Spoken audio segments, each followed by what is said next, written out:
প্রায় মাস দুয়েক আগে শখ করেই বলা যায় একটা মাছের টুকরা বা লেজা আমি ফ্রিজে আলাদা করে রেখে দিয়েছিলাম। হ্যালো এভরিওয়ান, কেমন আছেন সবাই? আশা করি সবাই অনেক বেশি ভালো আছেন।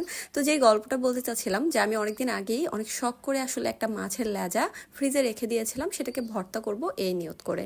তো যেই কথা সেই কাজ, আজকে সেই মাছের লেজাটাই ভর্তা করতে চলে আসছি। প্রথমেই দেখলেন পেঁয়াজটাকে বেরেস্তার মতো করে ভেজে নিলাম, কিন্তু আমার এখন এত পরিমাণ আফসোস হচ্ছে যে আমি কেন এই মাছের ভর্তাটা বানালাম। কেন বলেন তো? আমি এই মাছের ভর্তা বানানোর পর আমার বারবার মনে হচ্ছিল কেন আমি সাথে আরও 2-1 পিস বাড়তি এটার সাথে রেখে দেইনি, তাহলে তো আজকে ভর্তাটা একটু বেশি হতো। কারণ আজকে ভর্তাটা এত বেশি মজা হয়েছিল যে আমার এখনও পর্যন্ত মুখে লেগে আছে। তাহলে ভাবেন যে কতটা টেস্ট হয়েছিল এটা। পেঁয়াজটাকে ভেজানো হয়ে গেছে, একই তেলে আমি রসুন আর কাঁচামরিচগুলোকেও ভেজে নিয়েছি। আর এই তো সেই মাছের লেজাটা, যেটা খাওয়ার পর কিনা আমার আফসোস বেড়ে গিয়েছে। আমি অপেক্ষায় আছি আমি নেক্সট আবার কবে এটাকে ভর্তা এই ধরনের মাছ দিয়ে ভর্তা বানাবো।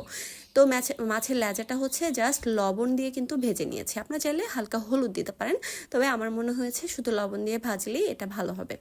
তো এখন এই মাছের লেজাটা থেকে কাঁটাগুলো ছাড়িয়ে নেওয়ার পালা। আর কাঁটাগুলো ছাড়াতে কিন্তু অনেক সময় লেগেছে আমার, সেই জন্য আপনাদেরকে সেটা আর দেখালাম না, কারণ লেজাতে এমনিতেই অনেক গুঁড়া কাটা থাকে। আর এটা ছিল কাতল মাছের লেজা, তো যেই তুলনায় আর কি কাটা ছিল, আমি প্রত্যেকটাই বেছে নিয়েছি খুব মনোযোগ সহকারে, পরবর্তীতে খাওয়ার সময় যেন কোনো ভেজাল না হয়। তো এখানে আমি একটু ঝালের জন্য প্রায় 5-6টা কাঁচামরিচ নিয়ে নিয়েছি। তো কাঁচামরিচ লবণ দিয়ে এখন এই রসুন আর পেঁয়াজগুলোকে একদম হাতের সাহায্যে ভালো করে ডলে নেওয়ার পালা। এখানে কিন্তু আমি শুকনা গুঁড়া মরিচও ইউজ করব। দুইটা দিলে কিন্তু এটা টেস্টটা আপনি একদম 100তে 100 পাবেন। যে কোনো একটা দিতে যাবেন না, কাঁচামরিচ আর শুকনা মরিচ দুইটাই দিবেন। তো এই তো আমি কাঁচামরিচের সাথে সাথে একটু শুকনা মরিচও দিয়ে এখন এই মিশ্রণটাকে ভালো করে হাত দিয়ে ডলে নিয়েছি, একদম মিহি করে যতটুকু করা যায়। পেঁয়াজের পরিমাণটা এখানে একদম বেশি দিবেন।